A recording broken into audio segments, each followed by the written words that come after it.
A Contramano.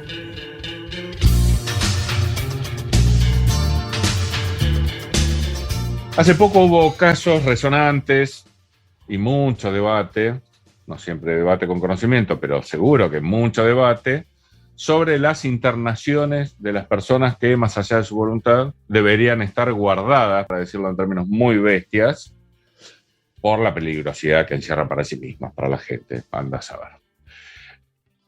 Hay una ley, si vos nos escuchás, nos seguís, sabés que nosotros nos preocupamos un montón por la Ley Nacional de Salud Mental, una ley muy ignorada.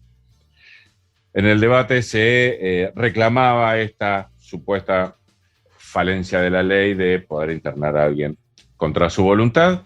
A nosotros no nos gusta hablar sin saber, entonces estamos en línea con alguien que sabe un montón del tema y nos va a contar cuánto de verdad hay, cuánto de sustento hay en este debate, o cáscara, como tantas otras veces en los medios.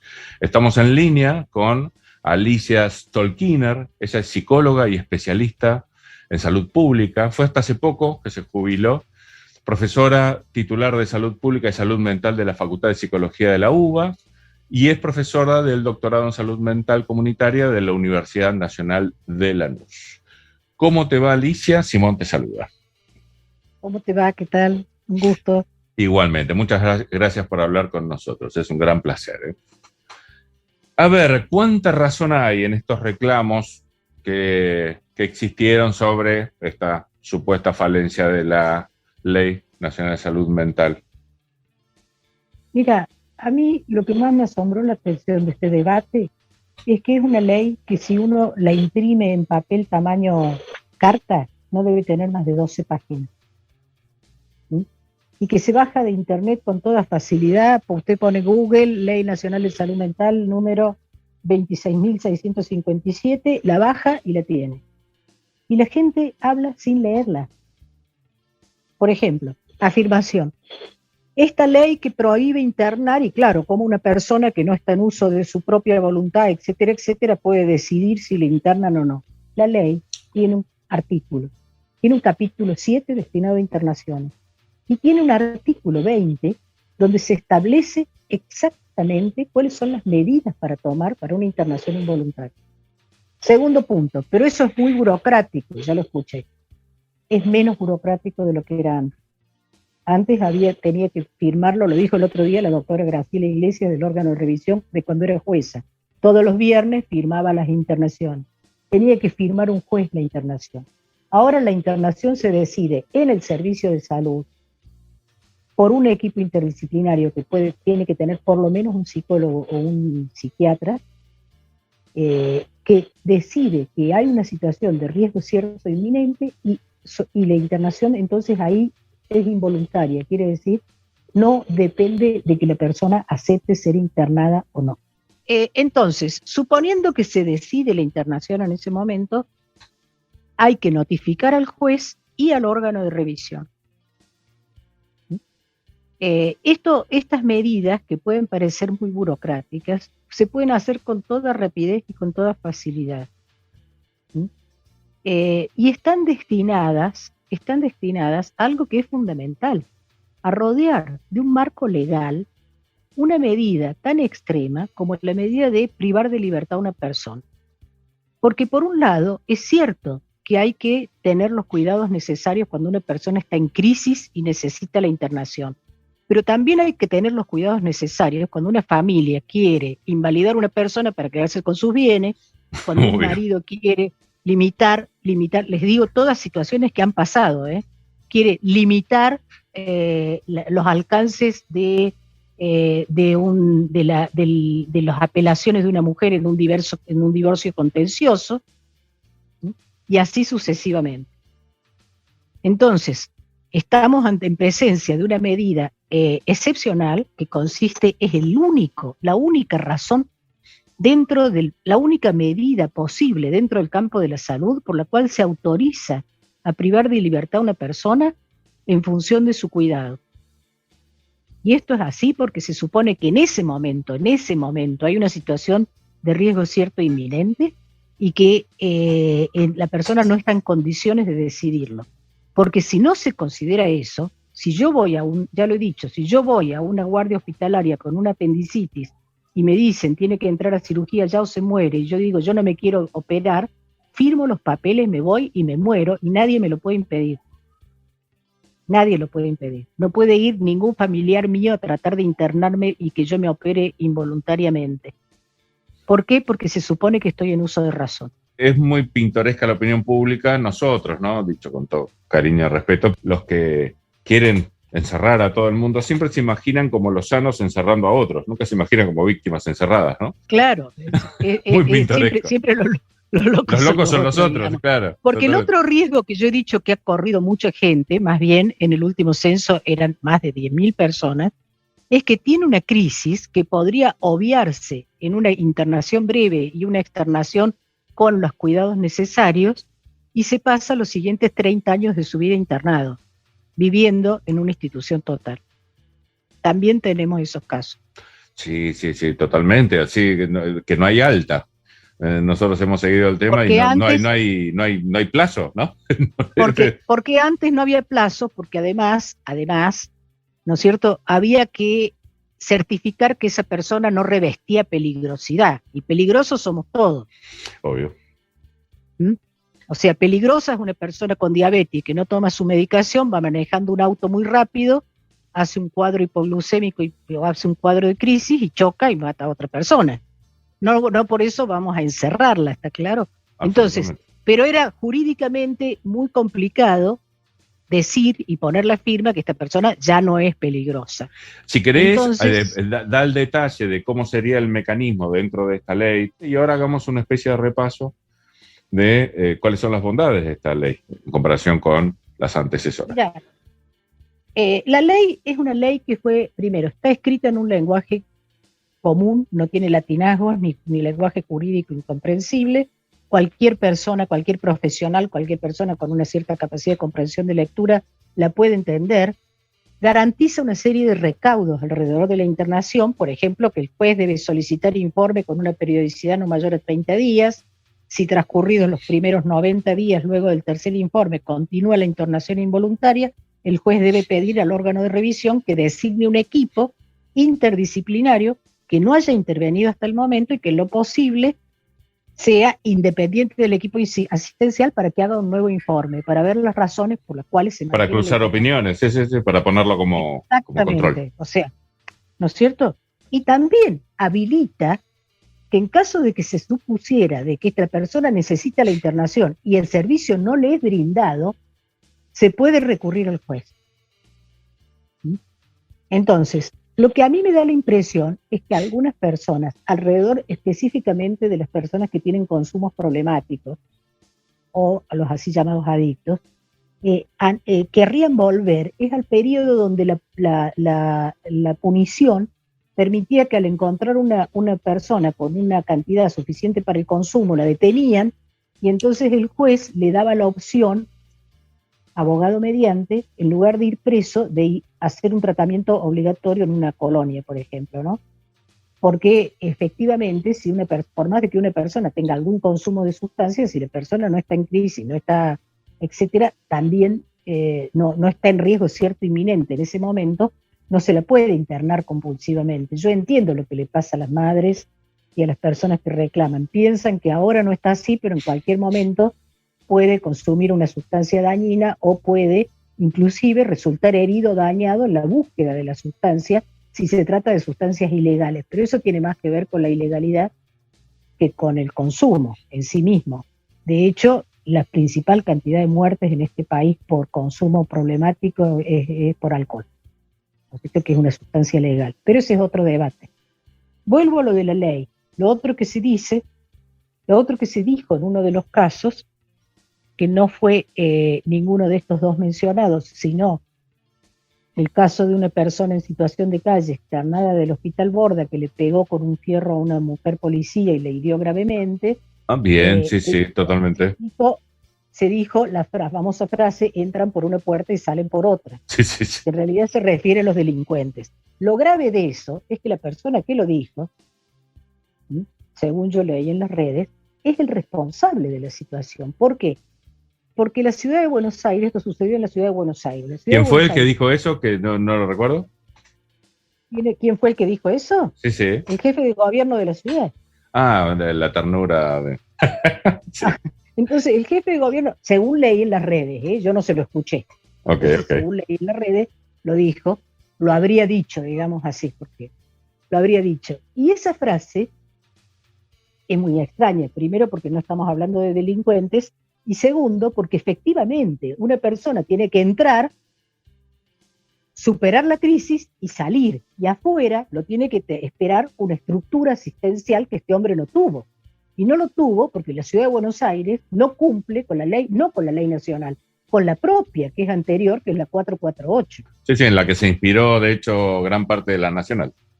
Exactamente, pero no lo cumple. Entonces, el hombre entró en el Borda, lo dieron de alta y lo tiraron a la calle sin ninguna de las cosas que la ley establece, que le señalo cuáles son.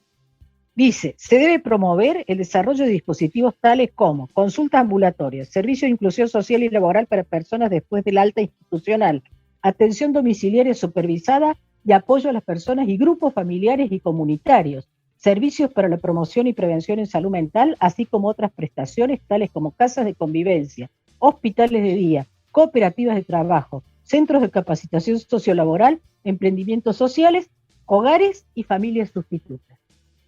Todo esto está escrito en la ley. El problema no es la ley. El problema es que hay que garantizar el cumplimiento de lo que la ley dice. ¿Cuán representado me siento? Porque está lleno de esas oposiciones en las cuales ninguna de las dos opciones es enteramente correcta, ¿no? ¿Los encerramos o los largamos? En realidad ni una cosa ni la otra. O sea, tenés que largarlos cuando los tenés que largar, pero aparte hacer todo esto que vos estabas diciendo, porque si no es completamente irresponsable. Claro, esto es el equivalente, internar en la crisis y después poner en la calle literalmente, porque el hombre que le pegó a la policía estaba en situación de calle. Que sea por 100 lo que sea. Poner en la calle es como que vos a una persona la internás en un hospital, le extraes un tumor y después lo pones en la calle y no le haces ningún tratamiento. Y después decís que la culpa la tiene el paciente que se agravó. Yo solicitaría encarecidamente que antes de hablarle a la ley, digo, es un pedido excesivo. Fundamental, claro. hablar sabiendo. Ahora, como uno empezó a decir esto, ahora ¿qué es lo que te dicen los que están en contra de la ley? Entonces es utópica. Porque si no se cumple, quiere decir que no se puede cumplir, entonces es una ley utópica. A ver, nadie cumple las normas de tránsito, tenemos accidentes viales todo el tiempo por incumplimiento de las normas de tránsito, pero la culpa no la tienen las normas de tránsito. Sí, no son normas utópicas.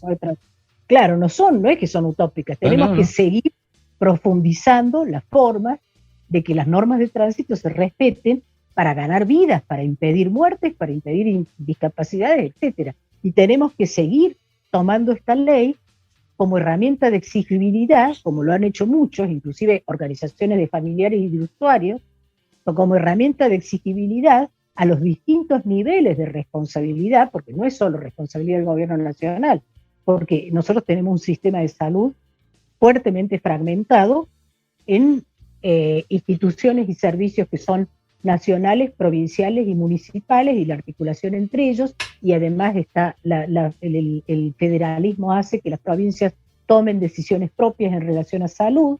De hecho, tenemos una provincia que tiene una ley, que además de la 448 de la Ciudad de Buenos Aires, tenemos la ley de Río Negro, que es de 1990, de cierre de las instituciones psiquiátricas. Entonces, le recordamos a quien escucha, a vos que nos escuchás, que uno de los puntos centrales, o por lo menos que tiene más golpe de lo propuesto por esta ley, que está vigente, ignorada, pero vigente, debería ser respetada, es el cierre de las instituciones monovalentes llamadas mal manicomios. De eso se trata. Y que no es el cierre, vos sabés que la provincia de Buenos Aires está haciendo una cosa muy interesante. No los cierra, sino que los abre. Son instituciones gigantescas, entonces la consigna es: lo que está adentro tiene que poder salir y lo que está afuera tiene que poder entrar. Entonces las va transformando progresivamente en espacios donde se van poniendo vacunatorios, por ejemplo, Luján y el Cabret, se ha puesto donde antes había un mal servicio de atención médica para pacientes, se readaptó entero como un centro de salud para toda la población de la zona, y además fue un vacunatorio importante, y a su vez se van construyendo los espacios para que las personas que están internadas en esos pabellones, el cual he visto alguno que llegó a tener 600 internados hace muchos años, después se han ido internando, y tenía 4 baños por inodoro, 600 internados, y esos pabellones poco a poco vayan dejando de estar habitados y vayan siendo utilizados para otras cosas, pueden ser utilizados para cultura, para acción, Interesante, para acciones preventivas, etcétera. De hecho, en el Hospital Esteves, por ejemplo, una parte del predio del Hospital Esteves se ha combinado y se ha conveniado para fabricación de viviendas del Procrear, una parte de las cuales son para las personas internadas del hospital, por ponerte un ejemplo. Sí, entonces, pero además de eso, porque la idea es que las personas con problemáticas de salud mental se atiendan en los servicios generales de salud, totalmente. porque no hay una separación mente-cuerpo. Entonces uno puede encontrar, por ejemplo, en que en algunas comunidades de atención para adicciones, de esas comunidades terapéuticas, hay 2 por lo menos, no digo que todas sean eso, hay algunas que deben funcionar bien, yo no juzgo lo que no evalúo, pero hay 2 que ya tienen condenas porque han muerto personas por atención, una por falta de atención médica, y ahora entró en juicio otra, porque en el incendio murieron 4 personas, era una que funcionaba ilegalmente. Todo el mundo habla del incendio del hijo de Petinato, pero nadie habla de estas 4 personas que murieron internadas en un lugar, encerradas, en una comunidad que no tenía habilitación. He escuchado que sí, que es un mundo bastante problemático, poco regulado o con reglas poco respetadas. Sí. Exactamente. Y bueno, pero además hemos tenido situaciones, ya no hablemos de estas comunidades. Recordemos que hubo un momento que murieron pacientes de hambre dentro del hospital Moyano. ¿Dentro del hospital? Moyano. Mira. Del hospital Moyano de la ciudad de Buenos Aires, en una de las crisis, creo que fue en la crisis en algún momento que yo no me acuerdo bien el año en que fue, hubo un episodio en el cual hubo unos pacientes, creo que fue después de la crisis de la hiperinflación, que murieron de hambre dentro del hospital. Otra aclaración para vos que escuchás, en esos mal llamados manicomios, se vive un régimen muy parecido, tanto por la precariedad como por la atención personalizada, bastante parecido al que se vive en las cárceles, de muchas maneras, a pesar de que reciben muchísimo dinero, como alguna vez has escuchado. Es muy costoso tener una persona, buena parte del presupuesto de salud mental se va en mantener personas internadas en internaciones prolongadas. O sea, yo creo que puede ser tranquilamente necesaria una internación, y los tiempos de la internación deberán ser del caso. Pero la internación siempre tiene que ser considerada una medida que está dirigida a formar parte de un proceso global en el cual esa persona vuelva a vivir en comunidad. Claro, tiene que tener un plazo, no ser una condena de por vida. Tienen que controlarse, etcétera. Además, el artículo 28 de la ley dice que las internaciones de salud mental deben realizarse en hospitales generales. A tal efecto, los hospitales deberán contar con los recursos necesarios. El rechazo de la atención de pacientes, ya sea ambulatoria o en internación, por el solo hecho de tratarse de problemática de salud mental, será considerado como acto discriminatorio en los términos de la ley 23.592. Ahora, tenemos un montón de clínicas, sanatorios y hospitales que no tienen servicio, no tienen posibilidad en la guardia de atender correctamente una situación de salud mental. Y lo he escuchado recientemente con uno de estos casos resonantes, ¿no? El problema fue que, bueno, que era un sanatorio general, que ahí el que se quejaron los otros pacientes, etcétera. Aparentemente no había posibilidad de atender un sanatorio importante, no tenía la posibilidad de atender un paciente de salud mental. Es como si no tuviera un pediatra. Sí. Sobre todo en épocas donde los servicios de salud mental son tan necesarios. Sí, ni hablar. Lamentablemente cada vez son más necesarios, ¿no? Sí. Es así. Es todo tan interesante. Decime, ¿hay algo que no haya salido en la charla que quieras puntualizar sobre este caso? Sí, que quiero decir, la ley no es perfecta, probablemente yo siempre le hago una pequeña crítica y yo participé mucho en el debate de esta ley porque esta fue una ley muy debatida, no es cierto que fue entre gallos y medianoche, esta ley es producto, yo les podría decir, de décadas y la salud mental es un movimiento en este país, pero yo siempre le hacía una pequeña crítica, no reconoce la internación domiciliaria como dispositivo de internación, pero eso no justifica transformar una ley. Eso en todo caso se puede modificar en algo, en una reglamentación en el futuro. Entonces yo no termino de entender en este momento, justamente cuando recientemente acaba de avisar, de anunciar el Poder Ejecutivo Nacional que va a incrementar el presupuesto en salud mental en el 170% y una serie de medidas más de articulación que además tienen que ser discutidas posteriormente con las provincias, etcétera. Justo por qué en este momento aparece este embate contra la ley de salud mental. Bueno, Alicia, ha sido realmente muy claro y si tenés ganas, volveremos a charlar en el futuro. Te mandamos un beso grande. Un abrazo grande, ¿eh? Chao. Que estés muy bien. Sí, rápido. ¿Cuánto es 2 más 2? 5. Ay, Dios. ¿Cómo 5? ¿Qué preferís? ¿Velocidad o precisión? A contramano.